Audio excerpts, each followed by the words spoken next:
Assalamualaikum warahmatullahi wabarakatuh. Kami dari kelompok 4, kelas 2 S1 Akuntansi, mata kuliah metodologi penelitian, akan mempresentasikan hasil diskusi kami mengenai penelitian lapangan. Yang beranggotakan yang pertama Hilya Nuralfiani dengan NPM 201010409, yang kedua Umi Dwi Purwanti dengan NPM 201014060, yang ketiga Febriana Kurniawati dengan NPM 201004061, yang keempat Rizky Dwianto dengan NPM 201014062, dan yang kelima Ngafifatul Waro dengan NPM 201014064. Untuk pembahasan yang pertama yaitu mengenai metode studi kasus. Istilah studi kasus biasanya menyiratkan penelitian terbatas pada satu unit analisis, yang mungkin satu departemen, perusahaan, industri, atau bahkan negara. Cakupan kasus masih luas, tetapi fokus satuan berarti jauh lebih sempit daripada kerja lapangan, yang dimana akan mencakup studi yang lebih umum tentang aktivitas sosial di bidangnya.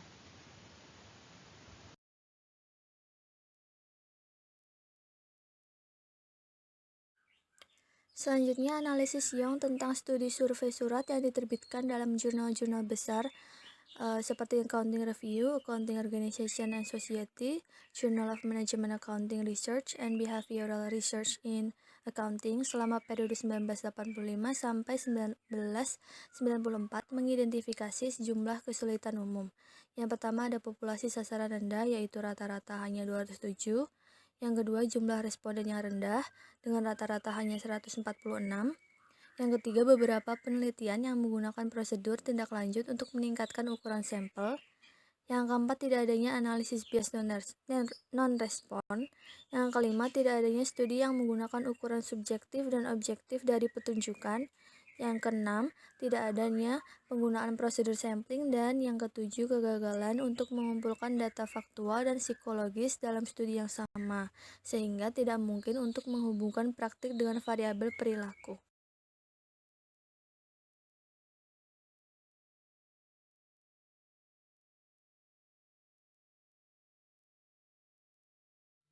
Yang kedua, protokol analisis kualitatif, di mana peneliti dan yang diteliti berinteraksi akan ada peluang untuk bias.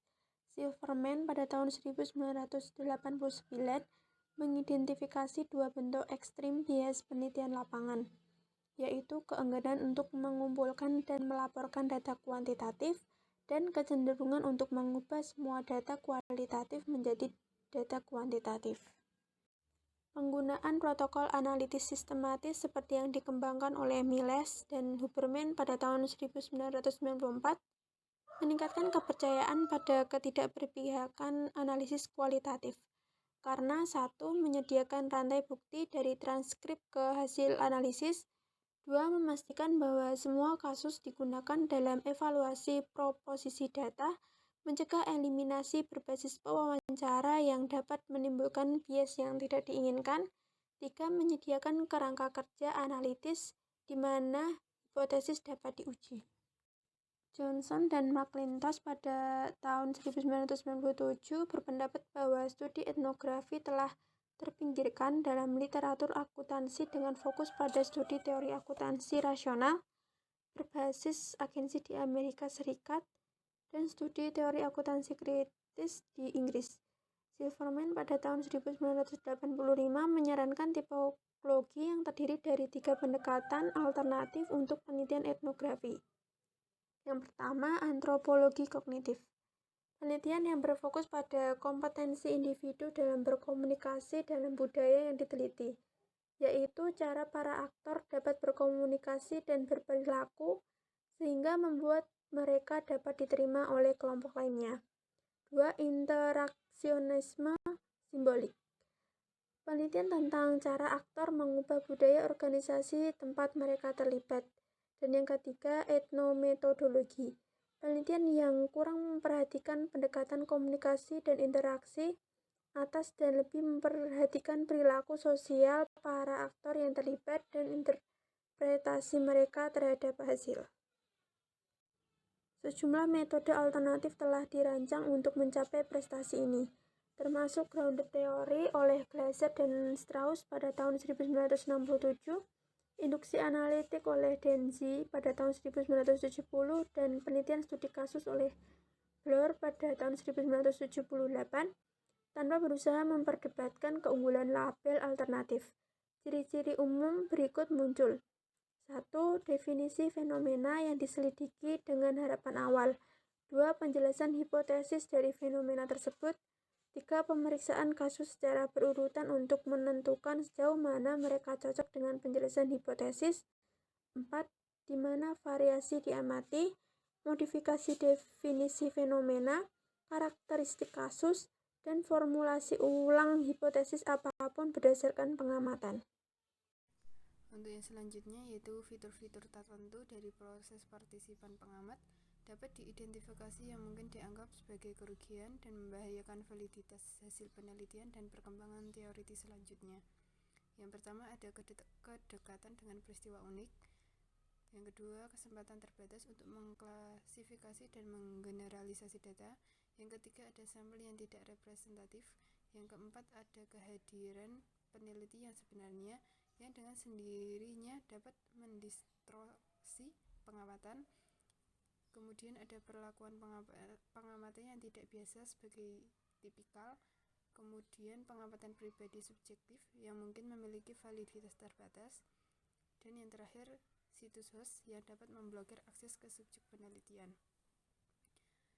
Kemudian karakteristik umum yang terlihat jelas yaitu ada yang pertama ada norma, nilai, kode etik, asumsi peneliti. Yang kedua ada dampak peneliti pada spesifikasi masalah, strategi peneliti, dan metodologi. Yang ketiga ada konteks politik di mana peneliti beroperasi. Yang keempat ada kendala sumber daya yang menghambat peneliti.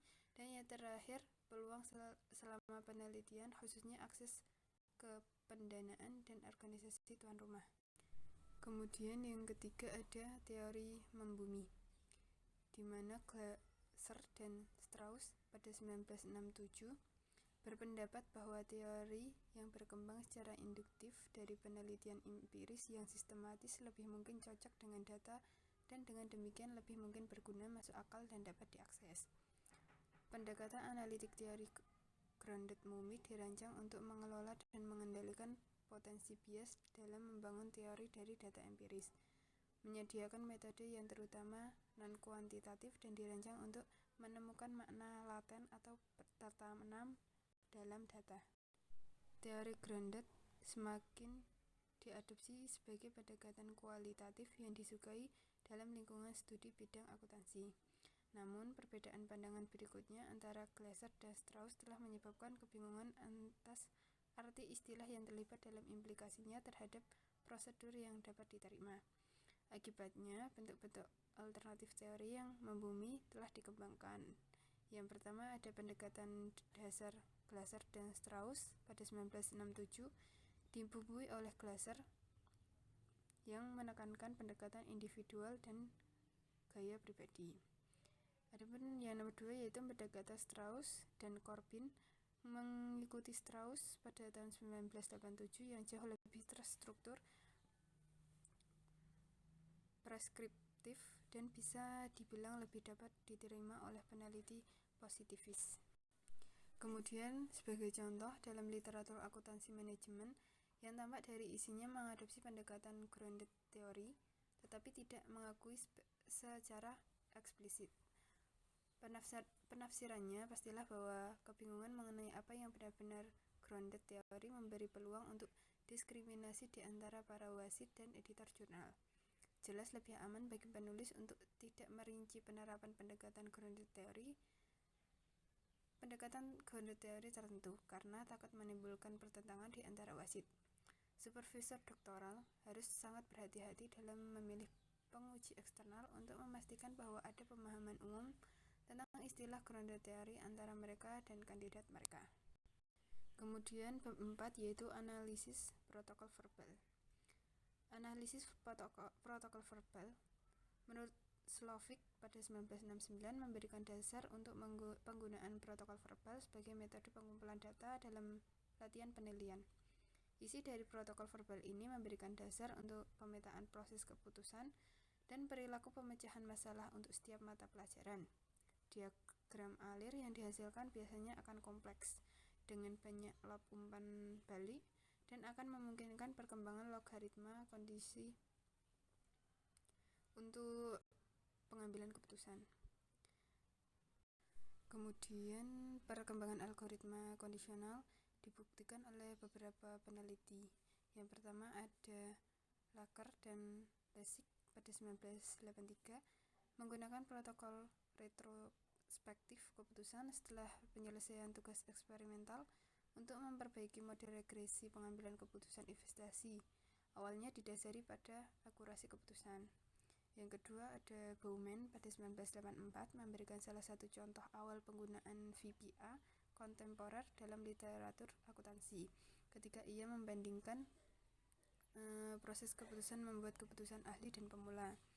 Yang ketiga ada Anderson pada 1983 dan Harte dan Coyle pada 1995 memberikan bukti yang menunjukkan bahwa analisis protokol verbal kontemporer dapat memberikan informasi yang dapat diandalkan tentang perilaku pra-keputusan. Dan yang terakhir ada Anderson dan Potter pada 1998 menyarankan bahwa analisis regresi dan analisis protokol verbal adalah metode yang saling melengkapi karena masing-masing berkontribusi pada perkembangan modal dalam analisis perilaku.